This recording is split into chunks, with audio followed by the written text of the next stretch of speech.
Hello everyone, it's Foo here, and today I will be trying to sell you Regidrago, and it's going to be a hard sell. I've got 3 Regidrago teams to try to convince you that this Pokemon is worth your attention over Regieleki, because you have to make the choice in Crown Tundra, which sucks. They're both very cool Pokemon. Regieleki is getting all the attention though. Everyone's saying it's the fastest Pokemon ever, it's super powerful and all this, but I honestly think Regidrago is really fun and more rewarding because you have to be smart, you have to build your team smart, you have to play smart, and I think that that is definitely a reason to pick Regidrago. So I'll show you these 3 teams, and hopefully by the end of the video, I'll have given you enough ammo for you to make that decision. Before we get into the first battle, please leave a like if you enjoy my content, and subscribe to find fewer Tapu Fini players on the ladder. So the first Regidrago team I want to show you features a Choice Scarf Regidrago with its signature move Dragon Energy. This is actually my Moltres team from my previous video, so if you want to see that, go and check that video out because it has the team code and everything. Now I think Choice Scarf Regidrago is the most splashable because it has its own speed control, so you just need to focus on dealing as much damage as possible. But on the Moltres team it pairs really well with Comfey because Comfey has Floral Healing, which helps with its Dragon Energy move, which you're seeing here. Dragon Energy is a base 150 power move, it's so powerful, and it hits both opponents, which is wicked. So you saw how much damage that did. It did basically half to 2 very bulky Pokemon. The opponent goes for a Rock Slide, and it doesn't do too much. Regidrago has base 200 HP, so it can take hits relatively well, even though its defenses aren't so high. But why I like it on this Comfey team is that Comfey has Floral Healing, which is boosted by its Triage ability, so it gets positive priority, meaning that it goes before Regidrago despite its Choice Scarf boosting its speed, and that means I can heal it up to full because Dragon Energy does less damage the lower your HP. But with Comfey there, you can always keep your Regidrago at like max HP, which is very, very good. Now just there, my Regidrago dodges an Icy Wind. It wouldn't have done too much damage, but the fact that it could have reduced Dragon Energy's power a little bit would have come into play. So that's a really nice dodge because this following turn, I can go for a Draining Kiss with Comfey, take out the remaining health from the Cresselia, and I get a single target Dragon Energy boosted by my Dragon Maw ability, and it's going to do so much damage to this Heatran, and it's just so strong. The opponent's really struggling to play around this. That's the thing with Regidrago. It's super strong with its Dragon Energy move, it hits both opponents, but if your opponent doesn't have a Fairy type, you're great. If they have a Steel type, they can resist, but even Steel types that resist generally take a lot of damage. As soon as they have the Fairy type, you're kind of in trouble, because Fairy types are immune, and Regidrago, along with Regieleki, they both have really poor coverage, which I think makes sense, because they're meant to embody this element of Dragon or Electric, and they have their abilities which boost the power of their Dragon and Electric type moves respectively, but that means that comes at a cost of having no coverage, so you have to really play them smart to make sure that you get the matchups you need. Now my opponents just Dynamaxed their Thundurus here, and you can see that my Dragon Energy would have potentially just one-shot that Thundurus if it hadn't Dynamaxed. They do go for an Airstream here, and it takes out my Regidrago unfortunately, but it had done so much damage already in this match that it set me up really nicely for this endgame. And what's a really cool thing about Regidrago is, with Dragon Energy, that's basically as powerful as a max move, hitting both opponents without having to use your Dynamax. So I've done all of this damage to my opponent's team, and I haven't even clicked the Dynamax button yet, so I've got that advantage on my side. Now I can bring in my Moltres, and this is actually the star of the team, so I'm able to Dynamax my Moltres after setting up Trick Room with Comfey, because I did expect that Thundurus to go for the Airstream, and what I can do is just Dynamax my Moltres and have a really neat combo with my Comfey as well here, because I've got the weakness policy on my Moltres, so Comfey can go for a Draining Kiss and just go before my Moltres despite being in Trick Room, get some healing, but obviously activate the weakness policy as well. This is making my Moltres even stronger. If you like this combo, check out my previous video because the team code and the team explanation and everything is there. I just didn't focus on Regidrago so much, but now you know it's a choice scarf and very powerful. But we can just take out the Thunderous from the amount of HP it's at and get a special defense drop on the Landorus, meaning that it should be relatively easy to take down next turn, even if it's Assault Vest, which I think it might be, because it took half of its health from a Dragon Energy, which seems like a lot, but actually it doesn't resist Dragon Energy, and so I would expect it to do a lot more than that, to be honest. So I think it was probably an Assault Vest Landorus. So that's the first battle with the Moltres team, but with the Choice Scarf Regidrago. As I said, I think Choice Scarf Regidrago is quite splashable. It's probably the easiest to use because you don't need to bring any speed control with it. It's already got that built in with the Choice Scarf, and you're probably just clicking Dragon Energy anyway. It functions really well with helping hand users, for example, and it's just really nice. And Comfey is really nice there to keep his HP high. So that's the first team. Choice Scarf Regidrago. I can really recommend it. I think it fits on teams quite easily, and I think you should try it out. But we can move on to the second team, and I've got a few battles with this team because it's my personal favourite, and that's using Regidrago with a damage boosting item. Now you can use choice specs, but in this one I'm using Dragon Fang. I think that that's an amazing item for Regidrago. It boosts the power of Dragon type moves. In combination with its Dragon Maw ability, it boosts its Dragon type moves to insane power, and it comes with no drawback, unlike the Life Orb, which can drop your HP. Dragon Fang doesn't have that, and you're not going to be using coverage moves anyway, so there's really no drawback in using the Dragon Fang. It's just very good. So let's get into the next battle, and you can kind of see how these battles go. But don't blink, you might miss it. So my opponent here is going to lead off with a Giratina and a Garchomp, which is interesting. Like, I am not a Choice Scarf, so both these Pokemon could potentially outspeed my Regidrago, but that's why it's very important with the damage boosting items to have the speed control. So on this team, it's going to be in the form of a Tailwind Whimsicott, and I can go for a Dragon Energy straight away, moving before the opponent because we do have that speed control, and taking out both of the Pokemon because we have that damage boosting item. Although I think even without the Dragon Fang, we would be doing that much damage to these two because it's super effective and it's such a powerful move. The opponent now has a Regieleki and a Zapdos in the back, and we still have our Tailwind up. We can go for a Helping Hand now that we've got the speed control sorted, just to boost the power even more. And we can go for a Dragon Energy here, which is going to utterly annihilate the opponent's Pokemon. So there was no Choice Scarf there either, and that's how quickly battles can go if you use a damage boosting item. It's just such a strong move. What I also like about this set is that it's got a very good matchup against Trick Room teams. So I'll show that to you now in the next battle. My opponent's going to lead off with a Galarian Slowking, which is cool. I haven't seen so many of them yet, and an Amoonguss. And that's relatively common for Trick Room teams. They use Misdirection and a Trick Room setter. So in this combination, they're going for Rage Powder, Amoonguss, and Slowking. I've actually got an Imprisoned Gengar, which I'm falling in love with because a lot of people don't see it coming. I think they expect Taunt, which Rage Powder would actually misdirect. But what's great about Dragon Energy, of course, is that it hits both of the opponents, and you can see with that damage boosting item, that's an easy 2-hit KO on both of these Pokemon.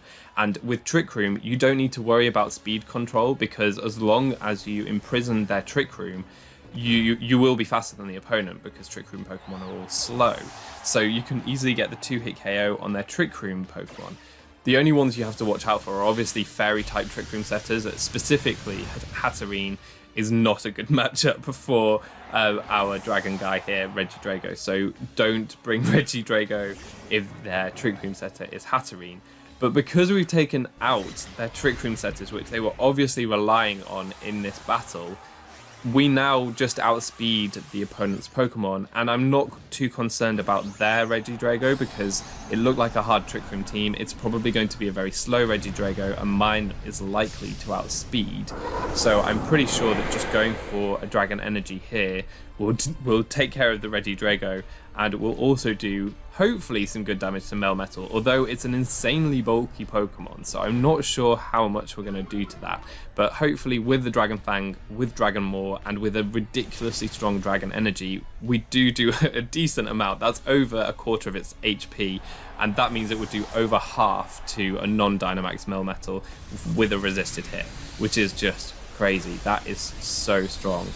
Unfortunately, the Melmetal does go for the Max Darkness into my Regidrago, so that means that my Dragon Energy will be significantly weaker, but that's why I like the Dragon Fang here, because I can now go for a Dragon Pulse, which is still a very powerful move, and you're seeing there, it does about maybe 20%, maybe a little bit less than that, and Regidrago even hangs on here, which is so cool.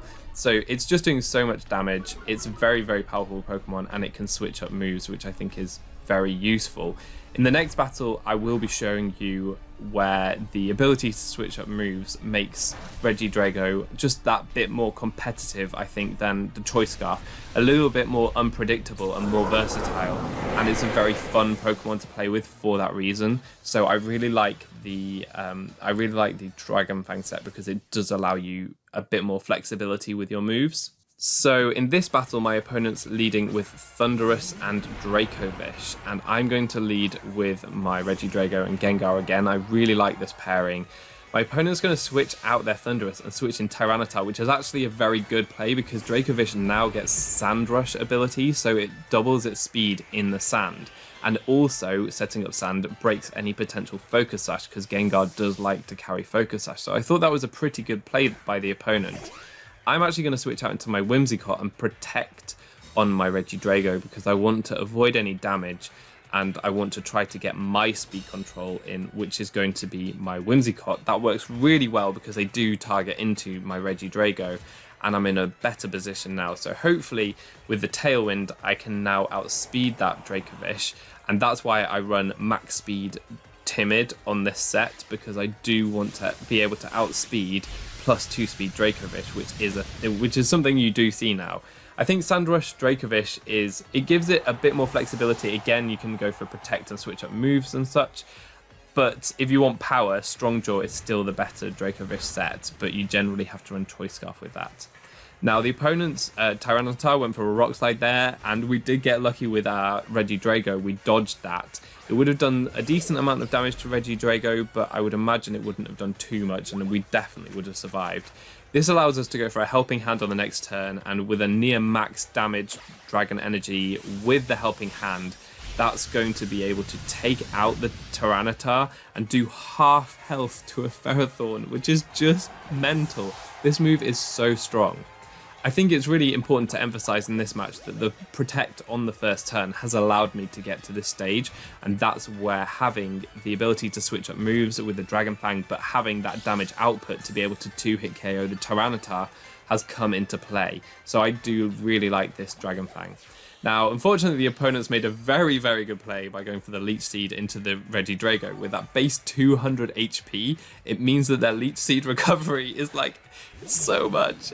They're recovering with leftovers and Leech Seed. They're recovering maybe about a quarter of their health a turn, just because Regidrago's base HP is so high. We can continue just going for these Helping Hand Dragon Energies right now because our health is still relatively high and we should be doing a lot of damage to the Thundurus. The Thundurus actually protects this turn, so we are able to get some damage on Ferrothorn. Hopefully that's about as much damage as it's healing up. But we see the Iron Defense on the Ferrothorn, and that's actually pretty concerning because I was hoping to take on this Ferrothorn with my Galarian Zapdos in the back. But if it gets up enough Iron Defenses, my Galarian Zapdos might not be able to break through that before breaking itself on the Iron Barbs of the Ferrothorn, so I'm slightly concerned about that. And after the Leech Seed and Sand damage, my Regidrago is now looking a lot weaker, and its Dragon Energy won't be doing enough damage, but again, here I'm able to switch up moves because I do have the Dragon Pulse, and I can switch up moves because I'm holding the Dragon Fang, not a choice item. So we can go for a Dragon Pulse into the Thunderous this turn since it's not able to protect. We've still got one more turn of Tailwind, which is fantastic. It means that we can outspeed the Thunderous for sure this turn, and there was no way that they could avoid this attack. So we can see how much a Helping Hand Dragon Fang Dragon Maw boosted Dragon Pulse does to this Thunderous this turn, and hopefully it'll be a lot because we kind of need it to be, because we need to take it down before the Ferrothorn becomes a threat. And that would have easily KO'd Thunderous without the Dynamax there. That did well over 50% to the Dynamax Thunderous, as they opt to take out Whimsicott with the Max Airstream, giving themselves a speed boost. And that means that on the following turn, they are likely to outspeed the Regidrago because the Tailwind is going to expire soon. It's also interesting to note that they gave their Ferrothorn a speed boost. So if they had Gyro Ball, then it's going to be slightly less powerful, but that's unlikely because we've seen the moves Iron Defense, Protect, Leech Seed. Is likely the last move is Body Press. So you see there, our Tailwind peters out, and that Thunderous is definitely going to be faster than my Pokemon. They're going for a Max Airstream this turn, and it's actually into Gengar. Gengar's able to survive because I have that Focus Sash. I switched it out on the first turn, so I avoided any sand damage, and I'm able to go for the Sludge Bomb here, I believe. And oh no, I go for a Shadow Ball, and I'm able to almost take out the Thunderous, not quite. I go for a Dragon Pulse with the Regidrago to take out that Thunderous, and now it's 1v3 with the Ferrothorn. But Ferrothorn is actually a very scary Pokemon, very capable of 1v3ing this team. As you see, it's getting so much recovery from Regidrago. The fact that it went for Leech Seed into my Gengar does indicate that it probably has Body Press as its last move, because that would mean Leech Seed is the only way for it to damage Gengar. So I think that was a good play. They predicted the Focus Sash there and just got the last bit of damage onto my Gengar. So my opponent obviously knows what they're doing because they did predict that Focus Sash.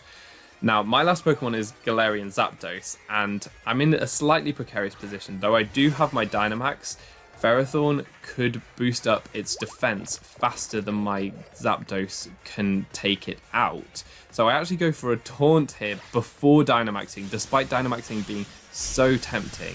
As I go for a single target Dragon Energy there, I think that Dragon Pulse probably would have been a better move, so I'm not sure why I did that. That was a relatively risky taunt from me, trying to prevent a Leech Seed or Iron Defense from the Ferrothorn, because if they'd gone for a Body Press into the Zapdos, it would have done a lot of damage. But fortunately, they do try to Iron Defense, and that allows me to Dynamax on the next turn and start going for Max Knuckles to boost up my attack, and hopefully that will be enough to take on the Ferrothorn. If they get a Leech Seed, they will be getting a lot of recovery. But my Regidrago seems to be doing enough damage to mitigate the Leech Seed recovery that Ferrothorn is actually getting from it. So hopefully that means that any damage Zapdos gets onto the Ferrothorn will be a good amount. And we see here I do about maybe 33%, maybe 30% with the attack boost, and with the taunt on the Ferrothorn preventing it from getting up any more defense boosts. We should be able to take this out in a matter of a couple more turns, so I think that this one's in the bag. It might not be. The Body Press really isn't doing enough damage, but the Ferrothorn is still getting a really good amount of recovery. But I think that was a mistake going for the Body Press there. I think they kind of needed to go for the Leech Seed to stall out the turns where they couldn't Iron Defense and then maybe start Iron Defensing. But here the opponent cancels the battle. I think they realized that with the max knuckle pressure, they probably didn't have the bulk to take on my Zapdos, and we can finish there. But I like that battle as a demonstration of Regidrago's ability to switch up moves with the Dragon Fang boosting its power. It's really great to have the Protect option, as well as the Dragon Energy option, as well as the Dragon Pulse option when your Dragon Energy is down powered. So I really like that set. The last battle I want to show you with this team is just showing you a really cute tech, which I don't think is particularly good. But we can get into this last battle. I won't show you the whole thing, but my opponent is going to lead with an Azumarill and a Rapidash, and I'm going to lead with my Regidrago and my Whimsicott for the speed control. But this battle, I'm actually not going to go for the speed control. I'm going to go for a switcheroo into the Azumarill because it's a problem. It's a fairy type which is immune to my Dragon Energy, so I decide to give it a ring target. Now the ring target means that Pokemon that usually are immune to a move can then be hit by that move. So I've now given that Azumarill a ring target. Hopefully my Dragon Energy can connect with the Azumarill and do a really good amount of damage. And you see here, we're going for the Dragon Energy. It's going to hit both opponents and it takes out the Rapidash, but the Azumarill just survives, and that's kind of the problem. It's a really cute strategy because obviously for Regidrago, the biggest problem is it can't hit fairy types at all, and really you only run dragon type moves, so you don't have anything else you can do. It has some very weak coverage moves, which aren't always even worth running. You see here in my team, I'm using Sleep Talk just because it takes on the Trick Room leads a bit better. If Amoonguss decides to go for a Spore, you can then Sleep Talk on the next turn, which would be pretty funny. Didn't actually happen. But yeah, the Switcheroo ring target, it's a cute idea. I don't think it really works in practice because fairy types generally are very specially bulky, and Dragon Energy does not do enough damage, even if you can hit them. So fairy types aren't just a problem because they're immune, but they're actually really specially defensive too. And the most common fairy type out there at the moment is Tapu Fini, which sets up Misty Surge, and Misty Surge halves the power of Dragon type moves as well. So basically Tapu Fini is a problem regardless of if it can be hit by Dragon type moves or not. So this was just a cute idea. It actually works a bit better with my Tapu Koko, because if you go up against a Choice Scarf Landorus on the first turn, you can switcheroo away their Choice Scarf so that my Tapu Koko can outspeed, and because they're a ground type that's just been given a ring target, you can hit them with electric type moves, which are super effective because of the flying type, so it's actually better with Tapu Koko. So it's a cute idea and I kind of like it, but it's not great with the Regidrago, that's all. So let's move on to the last team I want to show you, and this one is pretty special, or physical as it might be. So let's get into the final battle I want to show you, and with this one, my opponent's leading with Zapdos and Metagross. Metagross is horrific. I find it really hard to take this Pokemon on, but maybe that's because I'm using Regidrago teams and I'm not very effective against Metagross. Maybe that's the source of all my problems. I'm going to lead with Clefairy and Regidrago. My opponent probably thinks I'm going to go for Follow Me and Dragon Energy. They're switching in their Lapras, which is a relatively risky switcher because it would have taken a lot of damage. But right now, I'm going to go for a Dragon Dance because this is a physical Dragon Dancing Regidrago, which I definitely had to try. And it's actually really bulky. It's not got any attack investment. My Clefairy manages to live an Iron Head from that Metagross, which is pretty nice. I guess it must be very bulky as like a weakness policy set, so maybe it doesn't have max attack investment. But right now, I'm going to pull the trigger. I'm going to Dynamax on turn 2 with my +1 Regidrago, and I've seen the Lapras. I assume that they're going to Dynamax the Lapras. You don't really bring Lapras to a match if you don't intend on Dynamaxing it, and we see that is what's going to happen. But I'm pushing my luck here because obviously Metagross resists Dragon type moves, and Lapras is super bulky and has access to Ice type moves. So I'm pushing my luck. I want to see what Regidrago can do. So the Lapras is there, and that is my target. I want to do as much damage to that as possible. So what I'm going to do is go for a Helping Hand into my Regidrago with Dragon Maw, Dragon Fang, Dragon Dance. We're going for that Max Wormwind. This is the most dragony move you can go for of all time, and it doesn't quite take out the Lapras, but it puts it super, super low. Unfortunately, we can't lower the Metagross's attack stat because of its clear body ability, which sucks. And it does mean that Clefairy's going to go down, and we're going to have to take an Ice move to the face, which is not ideal. But you can see we take that Ice move far better than Lapras took our Dragon move, and that's because of the EV spread I've got on this Regidrago. It's like almost max speed, and then lots of special defense and defense investment, making it incredibly bulky. And so that was a Life Orb Lapras. It will be a really offensive Lapras, and it didn't take out my Regidrago, which is cool. Now I bring in my Excadrill, And I do actually have a coverage move on this Regidrago set. I've got the hammer arm just because I can go for max knuckles to boost my attack further, and because of the really low HP that we put Lapras at, that is the play I'm going to go for. I'm going to go for a max knuckle just to take out the Lapras and give my Excadrill an attack boost so that I can go for the very powerful high horsepower here and kind of mitigate the screens the Lapras has just got up because we've got the attack boost from max knuckle now. Unfortunately, the Metagross had the weakness policy and it's going to go for the Stomping Tantrum, but it targets into my Excadrill and that probably would have taken me down to Focus Sash anyway, so activating that weakness policy wasn't the worst thing in the world. Now, my opponent's got Landorus, which sucks. This is one of the reasons why a physical Regidrago is not great, because Intimidate is everywhere and it does reduce your damage output as opposed to Dragon Energy, which wouldn't be affected. I'm kind of anticipating an Earthquake coming out here, so I'm going to call it and go for a Protect with my Excadrill, trying to keep it around as long as possible. And we can go for a Max Wormwind. It's not Choice Scarf Landorus, so we do outspeed, and we do a ton of damage. Despite only being at +1 attack because the max knuckle boost after the Dragon Dance boost was reduced because of Intimidate, we can see that Earthquake is going to do absolutely nothing to my Regidrago. It does like, I think about 70. The issue is we lose our Dynamax and we are left at about 70 HP, so that's not great. But we do outspeed the Landorus on the next turn and we can take it out with the Dragon Claw, so that's fantastic. We've only got this Metagross to worry about, but we can take that out too, and the opponent's got one Pokemon left.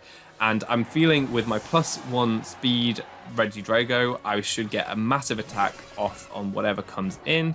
So we can see here Zapdos comes in, but unfortunately it turns out to be Choice Scarf Zapdos, which is actually a really good set. I think that Choice Scarf Zapdos is a pretty interesting choice because you can Dynamax it too and then switch up your moves. And our Excadrill goes for the Iron Head. It doesn't do too much. I had completely forgotten the opponent still had screens though, and that's why my attack into Landorus didn't take it out in one shot previously. So the screens really helped the Zapdos take that first Iron Head, but this second one is going to do a ton of damage. Because I had Tyranitar in the back, I actually had the speed control I needed to be able to take on this Zapdos, because it would have only been able to take out one of my Pokemon. I'd have got the Iron Head off and then could have followed it up with an attack from whichever Pokemon was left. So that's the last battle, and that is with the Dragon Dance Regidrago team, which I think is very fun, but I do think is less viable than Dragon Energy because of the fact that Intimidate is everywhere and you still have the problems with the Fairy types and with Tapu Fini with the Misty Surge. But after one Dragon Dance and with all the bulk you have, this can actually be a surprisingly effective set and really fun to try. So basically, with these three teams, I wanted to show you that Regidrago is a lot more than just a Dragon Energy Pokemon. It's got a lot more to it than that. You can run it physical with Dragon Dance if you want. You can run Dragon Pulse and Protect, for example. You are going to struggle with Fairy types, so you need to make sure that you build your teams to take those on. But I think that that adds to the interest behind Regidrago because you have to be smart and it's super fulfilling. So that's my sales pitch for Regidrago. It does a ton of damage. Dragon Energy can just take out teams without them even being able to touch you. And he's a big red jawbreaker, so that's pretty fun too. I hope you enjoyed this video and I hope I gave you some ideas for your own Regidrago teams. Let me know in the comment section how you like to use Regidrago. If you enjoyed the video, leave a like and subscribe for more content like this. All that's left to be said is I've been Foo, you've been awesome, and hopefully see you next time. Goodbye.